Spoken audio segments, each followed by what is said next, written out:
Yes, nongeye kuguhereza ikaze wowe ukomeje gukurikira Star Galaxy TV.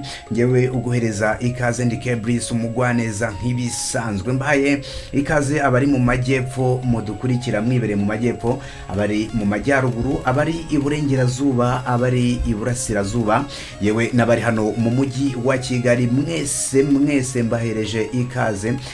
Hanyuma mbahaye nikaze mu kiganiro cy'amakuru abari trend hano kuri Star Galaxy TV.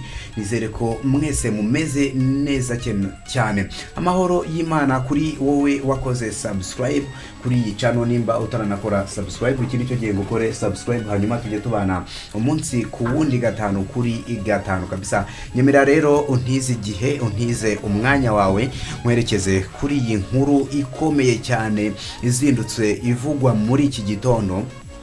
Ni inkuru yatangiye mu ntangiriro z'iki cyumweru, inkuru ivuga kuri Kigali Boss Babes. Iyi nkuru rero ikaba irimo ihitinga cyane hano hanze, niyo ngiye kukwerekezaho. Ntiza umwanya wawe, untize igihe cyawe, hanyuma tugaruke kuri iyi nkuru, tusesengure neza, turebe ukuntu bimeze muri Kigali Boss Babes. Inkuru zivugwamo hano ni nyinshi cyane, turaza kugaruka ku nkuru nyamukuru ivugwa muri iri tsinda Kigali Boss Babes. Bimeze bite muri Kigali Boss Babes?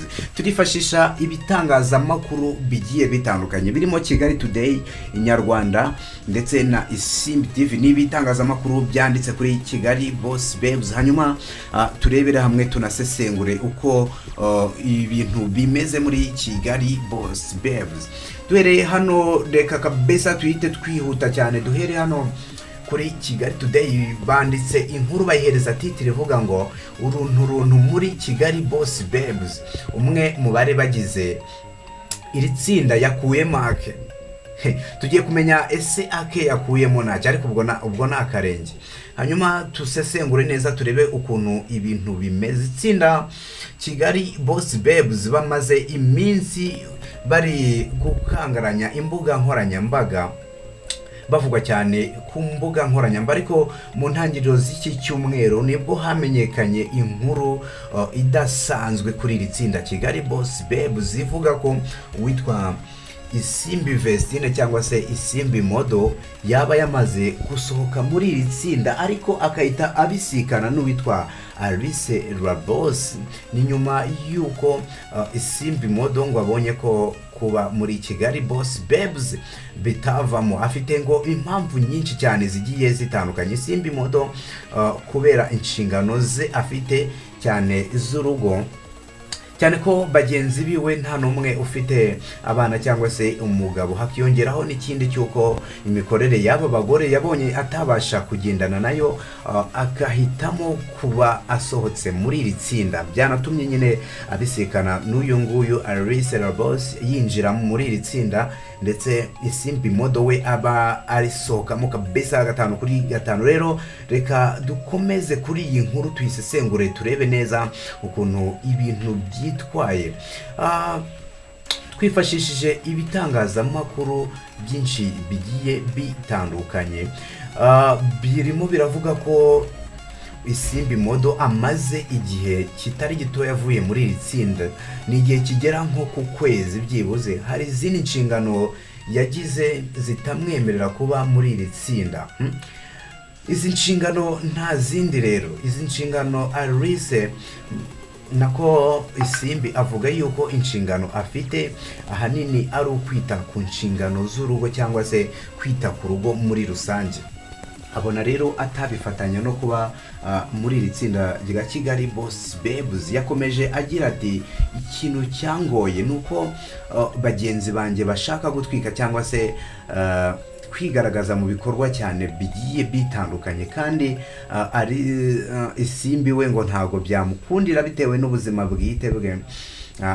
Ubusanzwe ngo ni umukristo, abarizwa muri Women Foundation Ministries ndetse no mu itorero Nobel Family Church. Rero ibi ngibi bikaba bituma atabasha ibyo bintu byo gutwika ku mbuga nkoranyambaga, we akaba atangaza ko ngo atabijyamo habe na gato. Hanyuma uyu Isimbi Modo ni umudamu ufite umugabo uturuka muri biriya bihugu by'Abarabu witwa Sharif. uyu mugore nanone bivugwa ko ari nyine ari umukristo cyane, unasanga ariyo mpamvu nyamukuru iba imukuye ahangaha muri iri tsinda.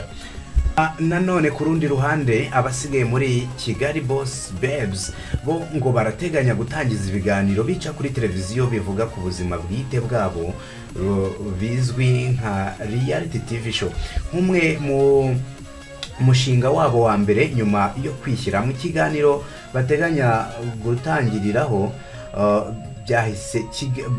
bakise Kigali Lifestyle. Iki nicyo kiganiro nyine bateganya gutangiriraho bazajya bakora abana bakobwa bo muri Kigali Boss Babes, kizaba kigaruka ku buzima bwa Kigali.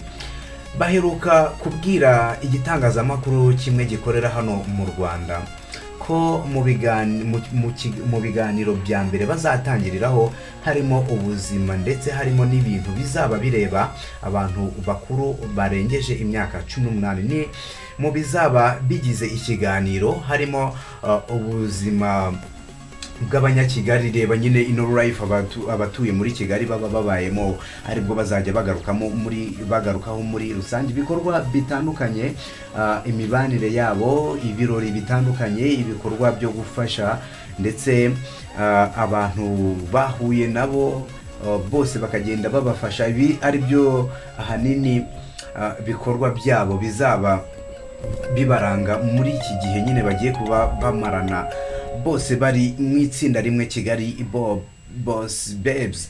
Hanyuma aho basohokeye n'ibindi byose bakaba bazajya babinyuza muri iki kiganiro bazajya bakorera kuri televiziyo. Aba bagore bemeza ko muri iki kiganiro ari bo bazaba bagaragara cyane, bavuga ko ari ikiganiro kizaba gifite ibice byinshi bigiye bitandukanye kabisa, 5 kuri 5. Rero iyo niyo nkuru nari naguteguriye uyu munsi kabisa. Nimba utarakora subscribe, iki nicyo gihe ngo ukore subscribe, hanyuma tujye tubana umunsi ku wundi. Bayita Star Galaxy TV show. Kora subscribe, like, share ndetse ukore na comment, hanyuma ubundi ibintu bigende neza kurusha. Wakoze kubana nanjye, nari Kebris umugwaneza nk'ibisanzwe. Reka duhure mu biganiro bitaha.